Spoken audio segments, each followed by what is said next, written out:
I quit, and at this point, I can't see myself going back.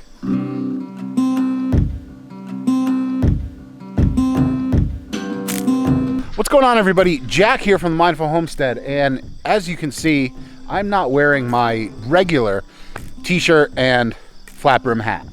Looking a little bit different today. And the reason why is because I have a new job which requires me to dress like this. And I just got home from that job. I'm here at the house and I was there all day. So we're gonna get a little bit deep in this video compared to how we kind of operate on the channel. A lot of the time it's showing you the farm, it's showing you what we're doing, it's teaching you something you might not know.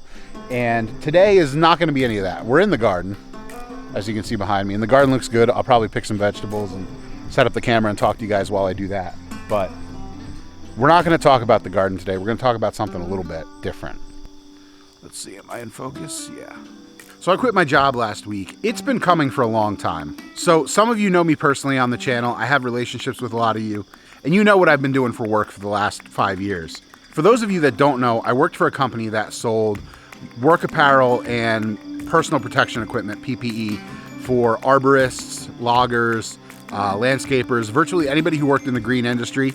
If they worked outside, whether they were gardening, whether they were cutting trees, whether they were logging, they needed to wear chainsaw protection and they needed to wear a certain type of work apparel for that. We made that product and they were able to purchase it from us directly. We weren't a uniform company. We didn't do any of the laundering on this stuff, but they were able to purchase it from us directly and have their company logo put on it for uniform use. And as cool as that job was, it was a sales job. I had sales goals that I had to meet. I covered all of New England plus a good portion of New York and all of New Jersey. I put a lot of miles on my truck, close to like 40,000 miles a year in some instances between personal and work travel. It came with all of the negatives of a sales job. I had overnight trips that I was on the road for a lot of the time. I had sales goals that I had to meet. I had a manager who, by and large, was pretty good, but they still have to manage you in a sales environment, and that can be pretty stressful. If anybody has a sales job out there that's watching, you know exactly what I'm talking about. And I really love the company. I really loved that I was working with a small company. We had less than 60 employees the entire time I'm there. At any point, I could have picked up the phone and called the president of the company, and it wouldn't have been an issue. He would have listened to me and, wanted to hear what I had to say. Additionally to that, the money was pretty good. I was earning a good commission. I had a great salary. The benefits were pretty good. The company really took care of us, and that made my decision very hard in this regard. See, with a sales job, it doesn't matter if your phone rings at 7 p.m. at night and you're having dinner. You've got to pick it up because those are dollars that could be coming in. And if you're not bringing in dollars and you're not picking up the phone, you're not getting your commissions, you're not putting money in the bank.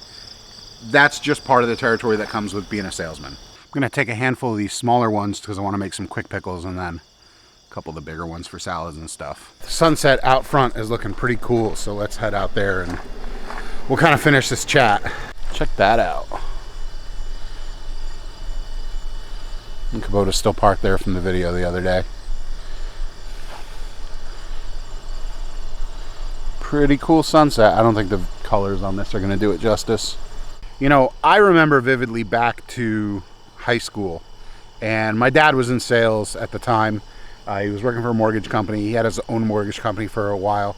I remember being super pissed off that we would be sitting at family dinner and he would pick up the phone if it rang. He had a Motorola StarTAC, if you can remember back that far. They were like flip phones, no color screens. Kids from today are like, what? There were no screens?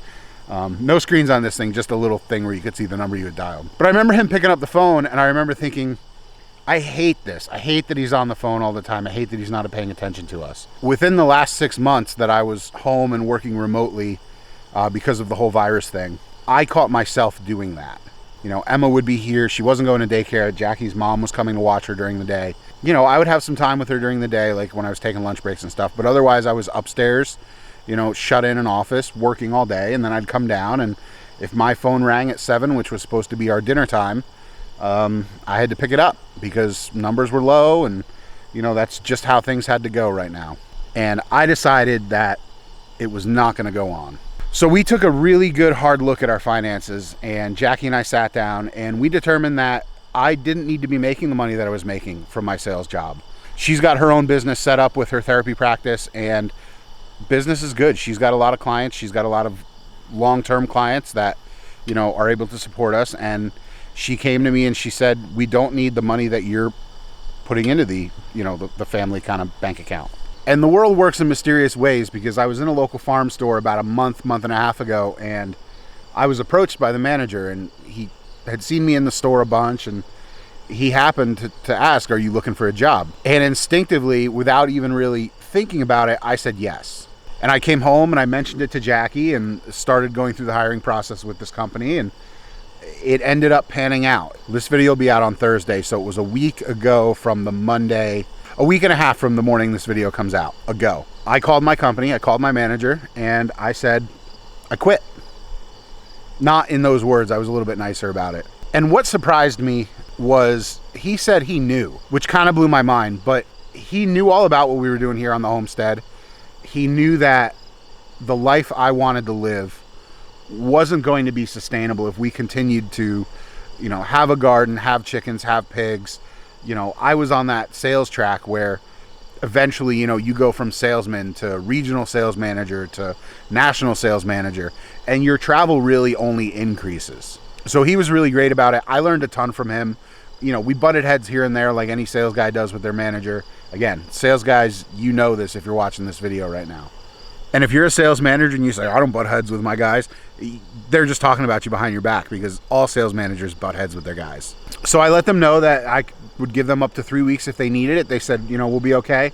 Why don't you finish out this week, let all your clients know that you're moving on, and we'll part ways amicably. And that's how it worked out. So on Monday, I started my new job as a lowly farm store employee. I'm no longer salesman. I'm no longer rolling in the bucks, which is a bummer. Don't get me wrong. I liked the fact that I knew that we were relatively safe money-wise. You know, if I wanted something, I could go out and get it. I mean, there's a 2016 F-250 back there that we just purchased, and that factored into this whole thing. The fact that, you know, we do like having nice things here at our homestead. I'm not going to lie about that. But at the same time, there is a value to your personal sanity, your personal mood, and living the life that you want. One of the things that my sales manager said to me when I was on the call resigning is, and this is like so weird that like I'm not getting broken up over it, but it is deep. He said that he appreciated above all that I was being true to myself, that I wasn't coming to him and saying I need more money. You know, I wasn't coming to him and I'm saying this job sucks. You know, I love the job. That's a lie. I hated the job, but I was doing it because it afforded me what I needed to live the life I wanted to live at the time, and what I thought I wanted to live. But as we got more into this homesteading life, if you will, I realized that, you know, putting up big sales numbers and making buku bucks, that's not what matters. So really what I want to say to everybody out there is, if you're contemplating leaving the rat race and getting out of your dead-end job, or even if it's not a dead-end job, if you're looking at getting out of the job that you hate so that you can live the life you want to live, find a way to make it happen. Don't be rash. Don't just quit. That's a bad move.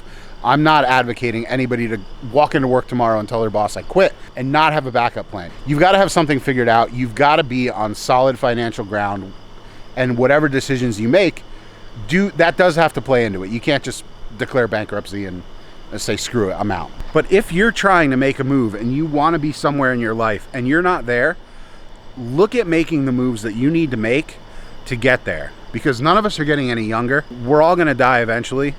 And nobody ever sat on their deathbed and said, man, I really wish I'd worked more.